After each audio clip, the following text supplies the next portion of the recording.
floor with him, whatever.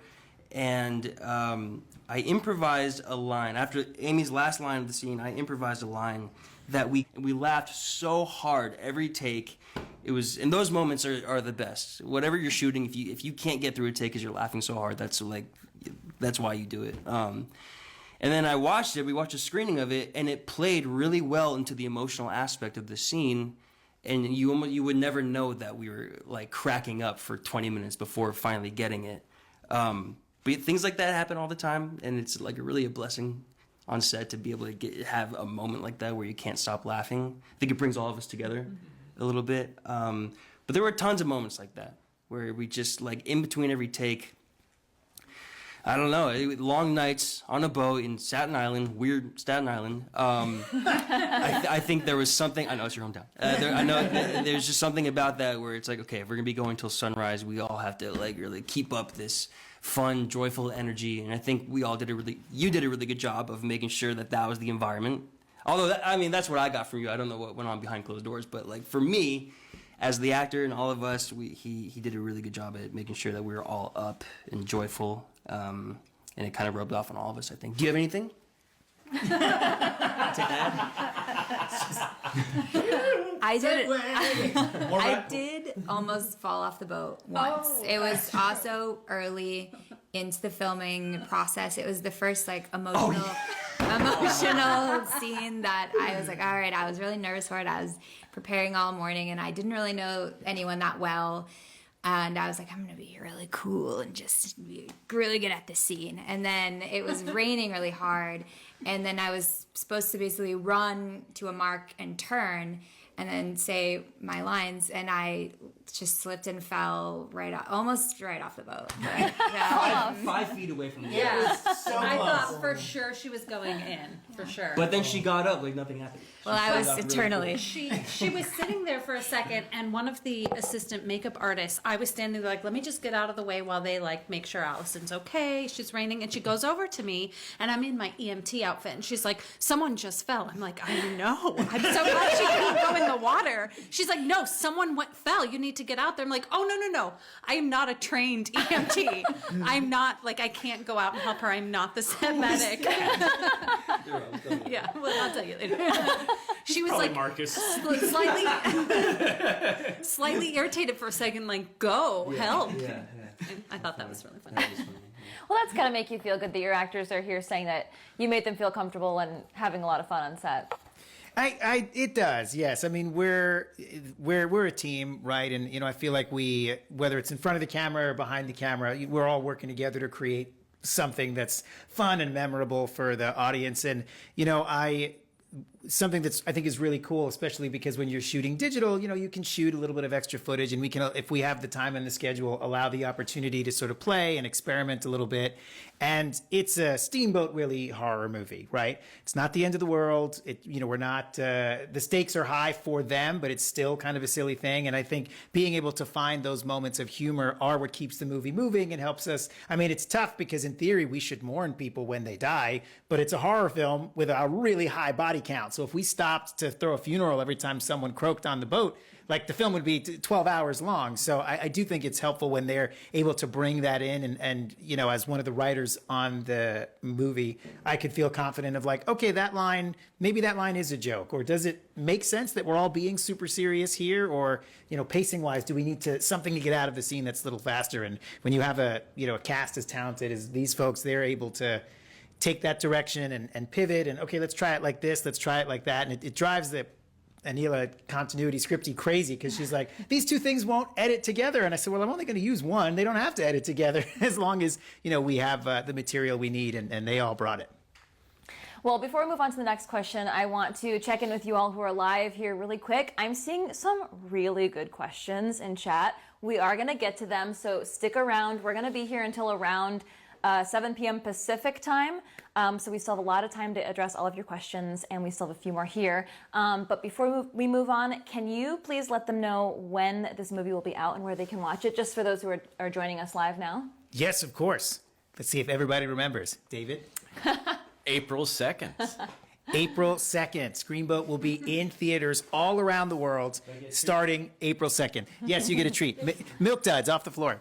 The April 2nd, the movie will be in theaters. And it will, it's playing all weekend, but we're only guaranteed 1 week. So if you were watching, you got to go out there right now and you have to reserve your tickets because our ability to not just be in theaters, but to stay in theaters is based exclusively on pre-sales. So we need people to, if you're planning to see the movie, just look at your schedule, pick when you want to go see it.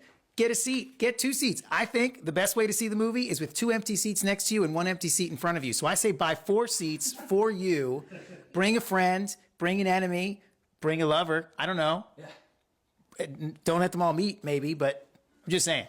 April 2nd, see the movie. That's a Wednesday. You can be the first to see it. There's a lot of stuff we haven't given away in the trailers and things, stuff that you do not want to have spoiled, especially the ending. So, you want to see it first, April 2nd. Yeah, and just to say a little bit more on that, if you're here, we know you're a fan. We know that you know these folks. So, like Steven said, you're supporting more movies like this if you go get your tickets and show the theaters that you want to see more of these kinds of films. All right, so next question we have here is, what is another Disney ride or character that you would love to turn into a horror film? This sounds like a producer question, but I would also like to hear from anyone else at the table who has any ideas. You guys have some Disney thing you want to? Donald Duck would be pretty cool. I don't know why. It's my first time thinking about that. Yeah, Donald Duck would be. I think anything could be cool. Maybe is Tarzan Disney? Yeah. Okay, Tarzan would be cool. That could make for a very scary. You said it quiet, like it was. I didn't know if it was Disney or not. Okay. I wasn't really a Disney kid growing up. I watched a lot of Nickelodeon and South Park. One of those houses. Sorry. Yeah, not very good. I don't know. Donald or Daphne Duck would be cool. That's you're not, dude. You're despicable. You got the wrong company. You're digging yourself into. Sorry, dude. I don't know anything. Here you go. I feel like Dumbo could be kind of weird, like a big creature feature. I can't remember what Dumbo's about, other than an elephant. But that's scary enough for me. That's right. Yeah. Then there's some crows, vaguely, I remember. Isn't there already a movie about Dumbo? Yeah. Oh, never mind. Dumbo. With No. Robert Pattinson. Yeah, it's a live action. Yeah. Oh, never mind. Michael Keaton. It's sad because I think Dumbo's a sad movie. Well, then scary. A scary version. Yeah. So, Great. I don't know what mine is. Here, you guys go first. I don't know. Because we're talking about rides and everything like that. Because of course Haunted Mansion is an obvious one, but that's been done now twice. But I would say Big Thunder Mountain Railroad. You could probably do something fun with that, or Matterhorn, because I know they got the whole Yeti that's supposed to be in there. Spoilers. Yes, it's 60 years of spoilers there. So I was like, if you haven't been on the Matterhorn, or Splash Mountain, do something fun with Splash Mountain. Bring Brer Bear and Brer Rabbit and Brer Fox to life in a creepy, scary way, I guess. It's my favorite ride of all time. I know, I miss it. For me, it would definitely be, for any of the OG Disney fans, the Alien Encounter, which was a ride they had when I was a kid growing up, going to Disney World, that had no business being in a Disney park. It's like, literally, what would it be like if you were strapped into a chair and Alien happened in front of you, and it's pitch black, and they're using ticklers on the back of your neck, and you can smell his breath, and they drool on you? they're drooling on you. I mean, walking across your shoulder. It was just horrifying. Cool. But the problem was, it's a cool ride in concept, but the trick was that all of the exterior made it seem like, it's a teleportation demonstration. So people didn't know that it was called extraterrestrial. So you would get on it, and you're like, a sitting ride with a very low the height restriction's low because you're just sitting in a chair the whole time. Scared the hell out of me. And I was like, this is, what sick person would do this? And I would like to be the sick person that does that. I think that'd be great. That's ready to go. That, or maybe Captain EO, bring him back. Oh, yeah. Scary for a whole bunch of other reasons. Yeah, deep cuts, baby. Deep cuts. Hell yeah. The people mover. A scary Peter Pan might be cool. Yeah. Yeah, that. That's why we have one mic, so that Jesse gets a second to filter his thoughts. It's okay. You're doing great, buddy. Don't ever filter yourself. Mackenzie Steel City Banshee in chat said a horror parody comedy of the Aerosmith Rock and Roller Coaster would be badass. It's just Steven Tyler just in close up. That's it. Scary. Right now. Good soundtrack though. That'd be Is that an old lady or is that Steven Tyler? I can't tell. Be nice. He could be watching. I know, and I love Oh, him. I hope he is watching. I hope he's watching. See our movie. See our movie, Aerosmith. We have another question for David. What is David's favorite thing about playing Steamboat / Screamboat Willie? My favorite thing about playing Willie was having a chance to return to a character that basically started my whole entire acting journey as, Mickey. Oh boy. Because I have a long history with this character. My first real big role that I ever played in outside of church theater was in my middle school production of Mickey's Christmas Carol, and I was Mickey Mouse in that. And my mom encouraged me to do that because I was very shy in school and I was being bullied a lot, and she wanted my classmates to see the other side of myself. And that's when I discovered my joy of making people laugh, because we had things go wrong during the show. Like at one point, like the set fell down on top of Scrooge and I was like, "Oh, Mr. Scrooge, I think we have rats."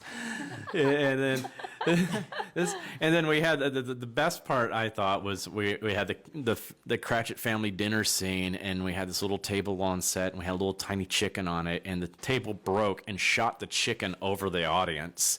And I'm like, "Oh well, I guess we're having fast food tonight, folks." And it's just I was just improvising in making jokes, and I was like, "Oh, I love this feeling," and this is I want more of this. And my mom encouraged me to go do more theater and get involved with the community theater, and that's where the love of this craft came about, was playing that character. So it was fun for me to come back and play that character per se in a completely new and creative fashion. And I was as soon as Steven told me that he had this in mind, I was like, absolutely, I have to come back.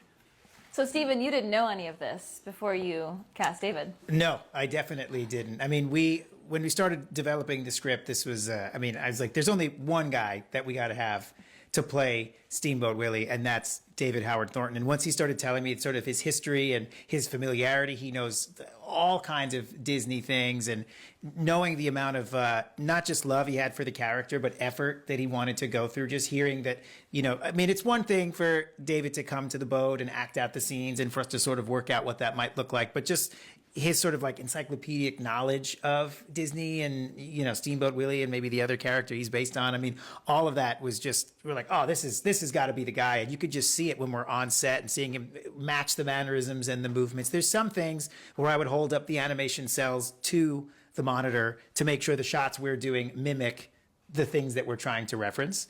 But then there's other stuff where he's doing things and they're like, oh, I'm watching the monitor. I'm like, oh, I know what that's from. And that's, just commitment to craft and someone that really cares a lot. And it shows in your performance for sure. Where was that with you, Allison? Yeah, no, I sucked. What's that? That was dark. The humor. Wait, what sucked? No, just me. No.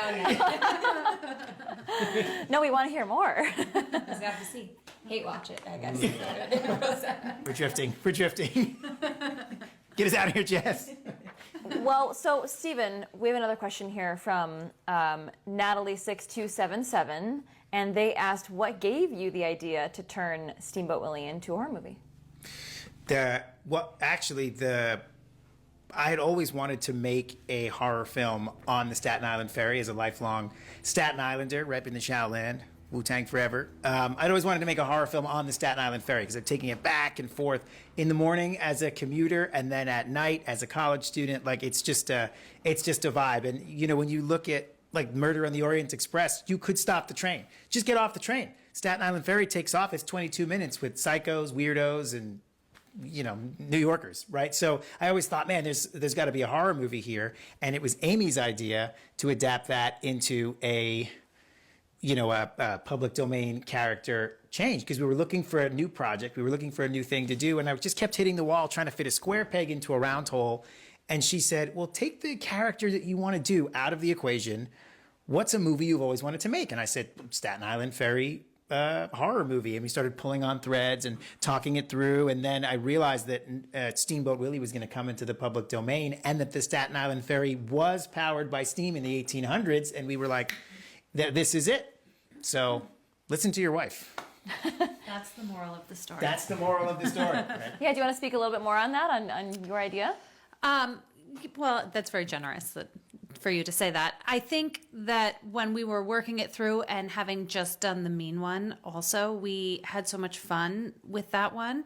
And once we learned that Steamboat Willie was coming into the public domain and we had freedom to really use the character and really honor the character in a way that we didn't necessarily get to in the last film, we knew we wanted to dive as deep into that as possible. And the fact that the Staten Island Ferry ran on Steam, and were we the first film to really get to film, first feature to film on a Staten Island ferry because we had access to the decommissioned ferry. It was like all those little pieces falling into place allowed us to honor the IP and make something like fun and different and silly with it. Other movies have shot on the ferry. No one has set a whole movie on the ferry. We are the first. Got it. I Yeah. love that. That's a great fun fact for the audience. That's huge. Yeah. Did I hear somebody else? No? What would you have done if you didn't do Steamboat Willie? Like, was it, I can't. and he still would have called me. Our next film, I hope we still do next. You mean On the like, you know, if this thing was 10 years away from being in the public domain, what did you have something else in mind before this I fell in did. your lap? Yes. You mean you're talking about for shooting To shoot on, the ferry? yeah, you've always wanted to shoot on the Oh ferry. yes. Okay. Well, yeah, probably. It's the original idea was like a murder mystery, right? So it was like the like Murder on the Orient Express, but on the boat. And the idea was because we would never be allowed to shoot on a Staten Island ferry. Surely no movie has done it for a reason, right? They don't let you stay on the boat. You have to get off every 30 minutes, even if you have a permit, because there are no privately owned ferries, or at least there weren't at the time. So the idea was that it was going to be like real time, like Birdman or any of the other movies that were made in one long continuous take, and it would start on land. There would be a crime that happens the second the boat takes off, and they'd have like 22 minutes to figure out who done it. And then they'd figure out right as the boat was docking, and then we'd have to like chase the killer off the boat, which is like fine. It's a good idea. It's fine. There's a reason I never made that movie. I think this one's got a little bit more pep to it. So I'm happy with the choice I made. And if anybody wants to fund that other movie, I have a boat and an idea and a dream. And some actors. And a bunch of very good actors.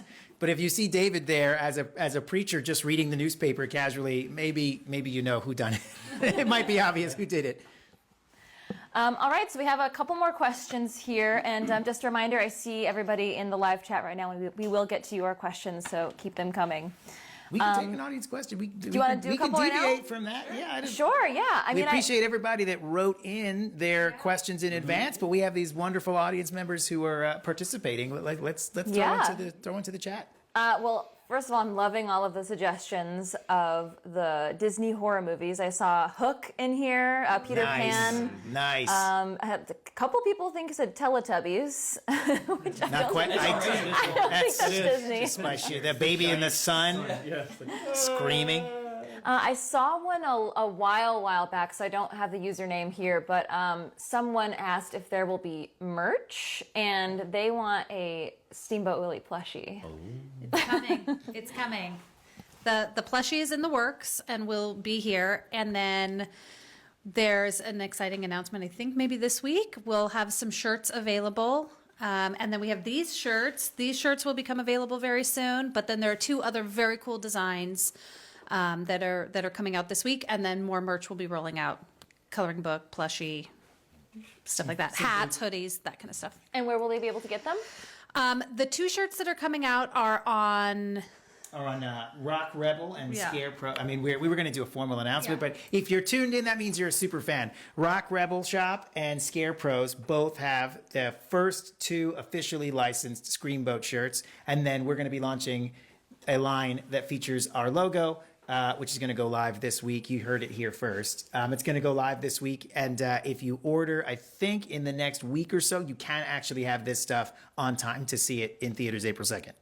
We'll announce the link on our social media. And we're going to drop the link. Yeah, we'll drop the link on social media, but yeah, you'll be able to grab those. There's three really awesome designs that I think people are going to really dig, and yeah, you can wear it to whatever showing or multiple showings if you're going to see the movie multiple times, as I imagine you will. It's like a telethon over here. We're like, please save the children, our children, us. We're the children. Come see this movie. We're going to Jerry Lewis's corpse. And the 3 foot tall actual size of the puppet plushie will be coming. It's just very wild. detailed. Oh It's my detailed. goodness. Yes, that's the hope. It'll be like life size, ironically, because they make one they make an Art the Clown that's the size, and we put it up next to our actual puppet, and we're like, that's life size. Like that's literally the size that Willie is, and so we may have that in the works. So more on that coming soon, and who knows, maybe Halloween of this year, if anybody was interested in maybe dressing up as Steamboat Willie. We've seen some awesome cosplay, but there's Or as a deckhand. or Yeah, as they it could be a trio. they could be a trio. That's and right. with the Steamboat Willie and then R3. Your costume is cool. Hell yeah. I was gonna say a spoiler and then I had to filter myself. Right. Sorry. Well, we did have some folks in chat saying that they thought it would be a really good Halloween costume idea. So they're on the same page, and there's a lot of plushie hype here too. Everyone's very excited. We love it. That was like the hardest part. David walks out onto set, and he came in the first time I saw him in the suit. We did some tests, of course, and we had him in, and there's some really funny photos of him next to the puppet, like, and us trying to get the proportions right and everything. But the first time he walked onto set, and he comes clomping in with his giant. He's got a lot of experience with big shoes, but he comes clomping in with his giant feet and his claws and his face and his hat, and he's like, "What do you want me to do, Steve?" And I'm like, "Give me a big hug." He's like a big fluffy goofball. Like, it's just, he's so cute. I understand why people want the plushie. I want the plushie.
definitely going to be playing in Canada. So if you you can use that same link. As far